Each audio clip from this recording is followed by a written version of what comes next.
Eh bien, bonjour chers téléspectateurs d'Info 83, toujours un plaisir de vous accueillir sur notre plateau, le média de l'actualité locale, et on a l'immense honneur de recevoir aujourd'hui en visioconférence Pierre Martinet sur notre plateau. Bienvenue Pierre.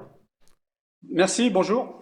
Bienvenue sur notre plateau. Alors Pierre Martinet, comme on le voit sur votre présentation qui apparaît pour les téléspectateurs, un ex-agent, on le dit, de la DGSE, donc plus précisément du service action de la DGSE. Alors j'aimerais Pierre, si vous êtes d'accord, in medias res, comme on dit, est-ce qu'on peut un petit peu parler de votre parcours? Qu'est-ce que c'est un petit peu le service action, votre parcours professionnel et personnel?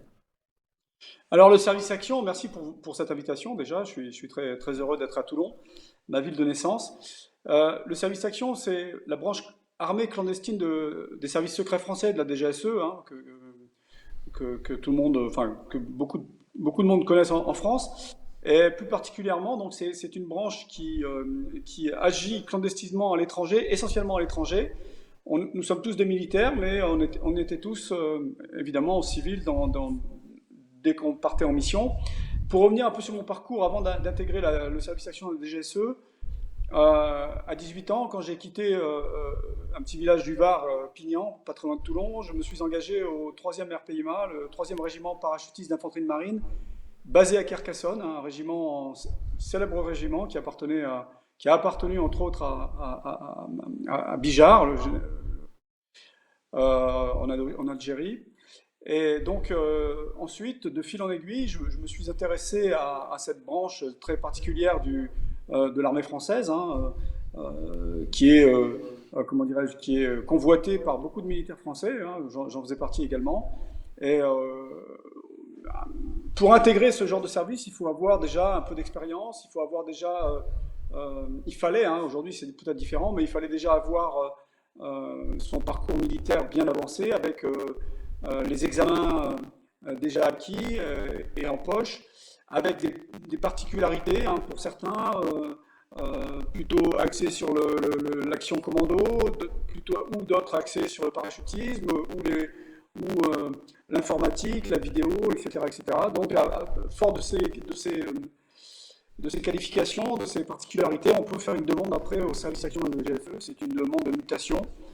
Une fois qu'on a fait cette demande de mutation, si nos dossiers sont retenus, on est convoqué à Paris pour une batterie de tests qui dure 3-4 jours.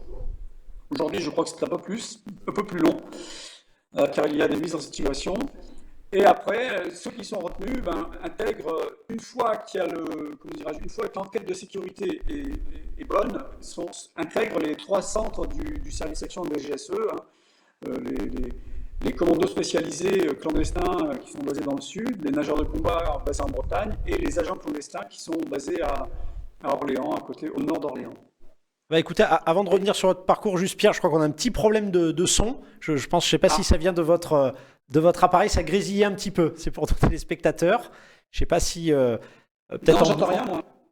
Ah, ça va, vous nous entendez bien? Écoutez, c'est pas bien grave, comme on dit. Comme on dit dans l'armée, on s'adapte. Voilà, donc c'est l'occasion.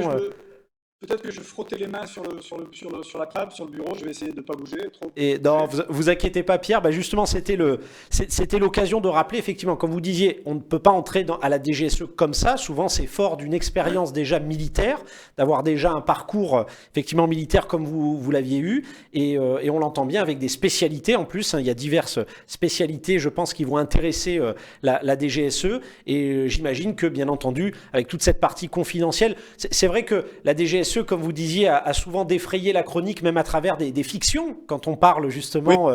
Alors j'imagine, on a dû beaucoup vous en parler, le fameux Bureau des légendes, qui était diffusé avec en acteur vedette Mathieu Kassovitz. Donc je sais que vous avez une légende, vous aussi, en tant qu'agent de la DGSE. Je crois même que vous étiez un maître d'hôtel indépendant. Est-ce que c'est bien ça?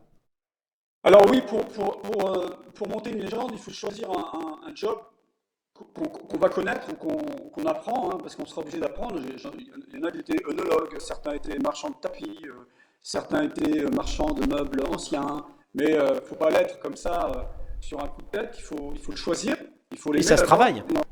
et il faut le travailler. Donc on a la chance d'avoir des personnes qui peuvent nous former dans ce domaine-là, on fait quelques stages aussi dans le privé, et ensuite ça nous permet ça nous permet de tenir cette légende si on est arrêté à l'étranger, hein, par la police ou autre, pour justifier notre présence et pour expliquer vraiment que nous sommes vraiment ce qu'on dit, quoi.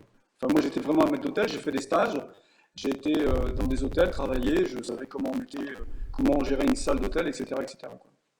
Et je voulais justement, Pierre, fort de votre parcours, j'allais dire de votre parcours, vous avez pu accoucher de cet ouvrage, hein, qui est donc voilà pris en otage. Donc un agent du service action raconte. Et voilà, pour au moins, il faut qu'on en parle, Pierre, parce que vous êtes surtout là pour ça aux éditions Mareuil. Voilà, Mareuil Édition.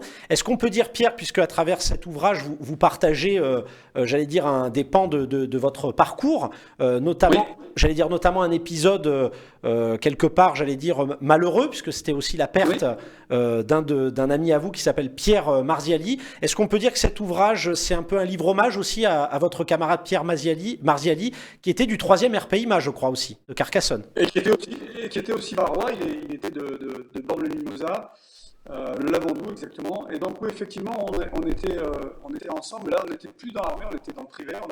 Il avait monté cette société, c'est Copex, et on travaillait ensemble en Libye. Et c'était en 2011, donc 10 ans après, j'ai quand même, ça a mis du temps à sortir. Et puis avec mon ami Marc Julien, qui a bien collaboré, qui m'a bien secondé, qui m'a bien aidé, surtout pour faire ce livre. On a mis le point central de ce livre, si vous voulez, le fil conducteur, c'est cette prise d'otage en Libye. Et surtout pour rendre hommage à Pierre Marzali et à mes co-détenus qui étaient avec moi, hein. Ils étaient trois, hein, Eric, Fred et Georges, avec qui j'ai passé 15 jours de détention en Libye dans des geôles d'une katiba islamiste. Et ce bouquin est essentiellement pour leur rendre hommage. Et ça m'a permis aussi, comme je l'explique dans le livre, m'évader à chaque fois que je pouvais et revenir sur mon parcours. Et c'est mon 6e livre et il y a 17 ans, j'avais décidé de raconter mon parcours dans un livre qui était sorti à cette période-là. Et si vous voulez, c'est un peu un complément du premier livre. C'est aussi ce que j'ai pas pu raconter dans le premier livre ou ce que j'ai pas eu le temps de faire. Ça me permet, ce livre, de revenir aussi sur tout mon parcours. Et ce qui est intéressant, au-delà de l'hommage que je rends à Pierre Marziali tout au long de ce livre, c'est les témoignages que j'en ai eus, hein, jusqu'à présent, parce qu'il est sorti il y a quelques semaines. C'est que ça suscite d'autres vocations. J'ai pas mal de personnes qui m'ont recontacté ou qui m'ont contacté pour me demander de l'information, pour me demander quel régiment ils devraient choisir pour s'engager. Surtout, je pense aux jeunes. Il y a beaucoup de jeunes qui appellent et ça, c'est très intéressant Bien de sûr. susciter autant de vocations. Comme les forces spéciales que vous recevez sur votre plateau, c'est exactement la même démarche en fait. C'était important pour nous de vous avoir parmi nous justement à l'occasion de la sortie de votre ouvrage, voilà, pris en otage de Pierre Martinet, un agent du service action raconte aux éditions donc Mareuil Édition. Et déjà, avant de vous remercier d'avoir partagé ce moment parmi nous justement, je voulais un petit peu souligner voilà l'importance aussi de montrer, parce que c'est le cas avec votre ouvrage, souvent ces services actions qui sont très confidentiels alimentent un petit peu, comment dire, tous les fantasmes, aussi bien comme dit souvent pour les jeunes qui en ont la vocation. Mais c'était, il me semble important, en tout cas je pense que les téléspectateurs et futurs lecteurs de votre livre pourront le voir, c'est l'occasion de parler aussi des bons comme des mauvais côtés. Voilà, c'est un engagement qui peut aller jusqu'à malheureusement le sacrifice ultime, dont on parle peut-être trop peu souvent. Vous m'arrêtez Bien si je sûr. me trompe, hein, Pierre, hein, Non, non, trop non, peu non, non. souvent dans les armées. Et Il je reste voudrais... même dans- Je voudrais, oui, je vous en prie, je voulais vous laisser le petit mot de la fin, mais adressé aux jeunes qui souhaiteraient embrasser la carrière militaire et peut-être de la DGSE. Ben, comme vous le disiez, les morts du service action de la DGSE et de la DGSE en général restent clandestins même dans la mort, sauf cas exceptionnels qui ont été médiatisés, comme Denis Alex et d'autres personnes qui sont morts dans des opérations bien particulières. Mais j'ai l'occasion et j'ai cette immense joie de recevoir pas mal de jeunes via les réseaux sociaux. Et moi, je leur dis engagez-vous, c'est un vrai métier passionnant et servir la France, c'est aujourd'hui une vraie noble cause et on n'en parle pas assez.